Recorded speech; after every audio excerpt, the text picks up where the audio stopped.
O senhor não se sente lá muito isolado na defesa intransigente que o senhor faz lá na CPI do governo Bolsonaro? O Beni Andrade tem razão na leitura que ele faz.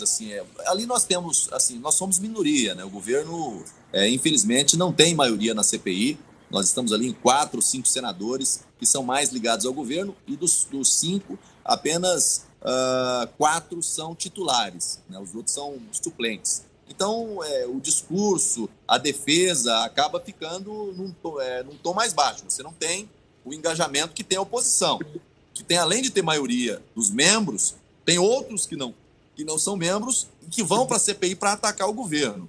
Agora, eu tenho uma consciência tranquila, Everton, porque eu sei o que estou fazendo, sei o que estou defendendo. Nós tivemos, com a sessão de hoje, foram 35 reuniões da CPI. Até aqui, tudo o que aconteceu ali são enredos, são narrativas. Você não consegue identificar no que foi apurado até agora provas, né, evidências, são narrativas. O tempo todo é uma narrativa nova. Começou com narrativa da cloroquina. Houve um tempo que parecia que o que matava não era a Covid, era a cloroquina, né? Se você deixasse a cloroquina, a Covid estava tudo certo.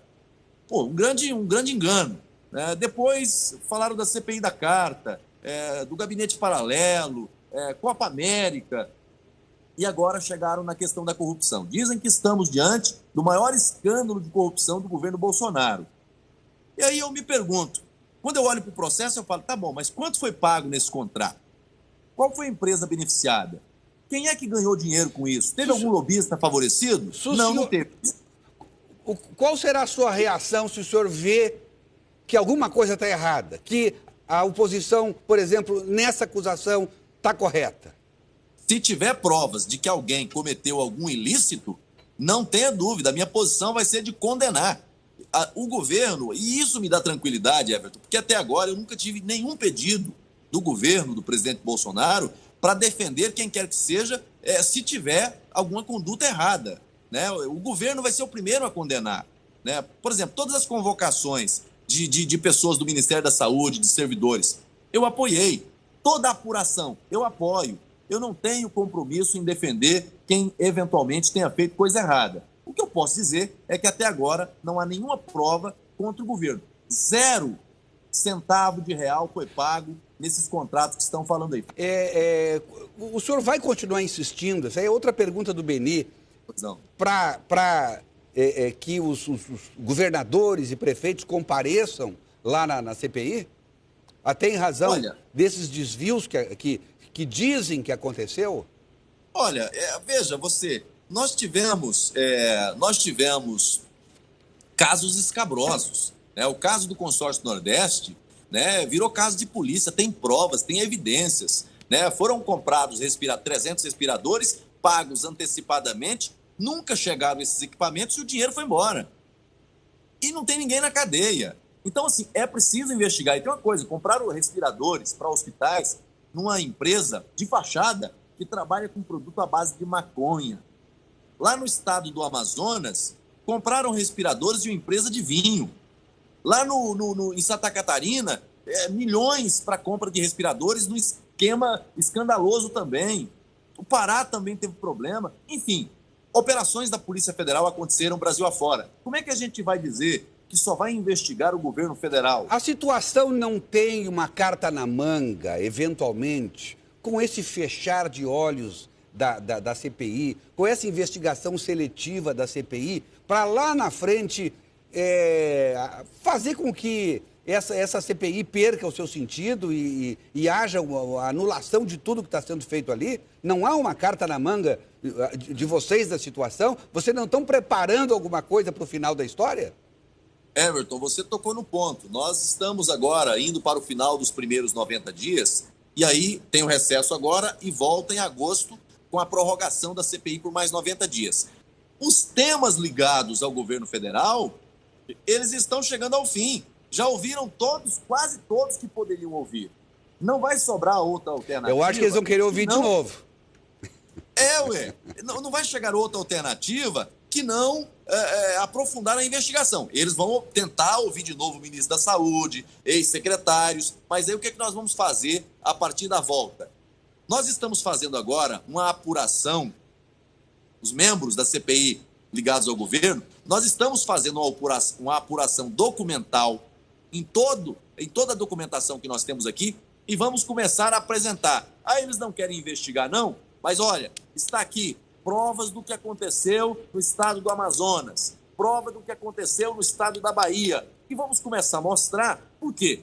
Porque se o relator não quer investigar, se o presidente não quer investigar, os brasileiros estão acompanhando a CPI. Vai ficar feio para eles, vergonhoso para a CPI, mas a grande testemunha de tudo isso são justamente os brasileiros que estão acompanhando. Nós vamos mostrar esse fato. Pergunta do colega Sérgio Pires, outro dos dinossauros. Ele pergunta se o senhor é capaz de admitir que esse relatório já está pronto.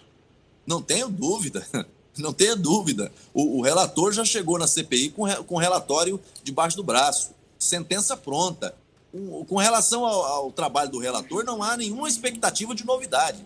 Todo mundo já sabe, né? Ele trabalha para desgastar o presidente da República, fazer sangrar, né, o seu governo no jogo eleitoral. Aqui está muito claro, viu, Everton? A questão aqui é eleitoral. É antecipar o embate no âmbito da CPI, desgastar o governo à exaustão para colocar ele no jogo eleitoral do ano que vem, numa condição menor do que está hoje.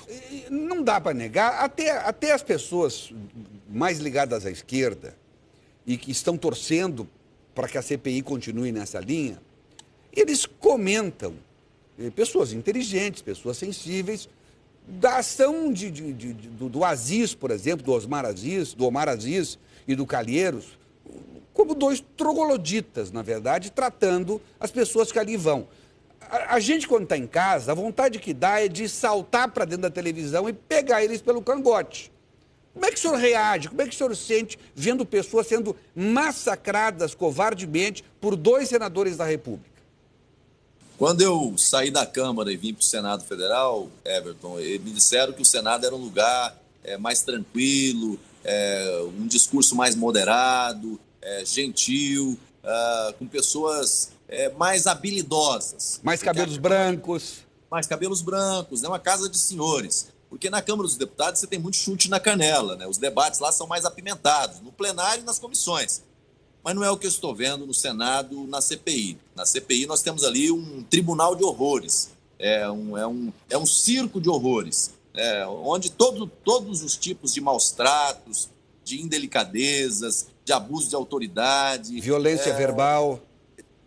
De violência verbal, psicológica, ameaça, tudo isso acontece ali.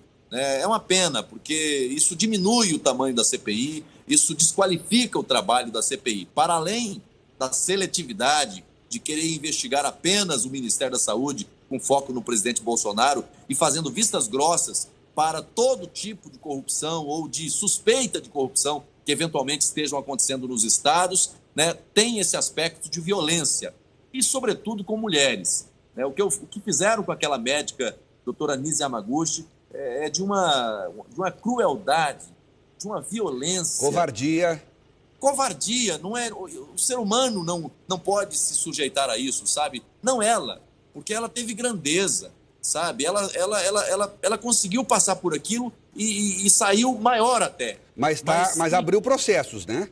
Abriu, e espero que quem for julgar, né, coloque realmente limites. Veja, o parlamento aprovou tempos atrás aqui uma lei de abuso de autoridade. Infelizmente, essa lei de abuso de autoridades só serve para fora, para dentro não serve. Quem deveria dar exemplo, que é justamente o legislador que fez a lei, hoje é uma referência de mau exemplo. Eu lamento por isso.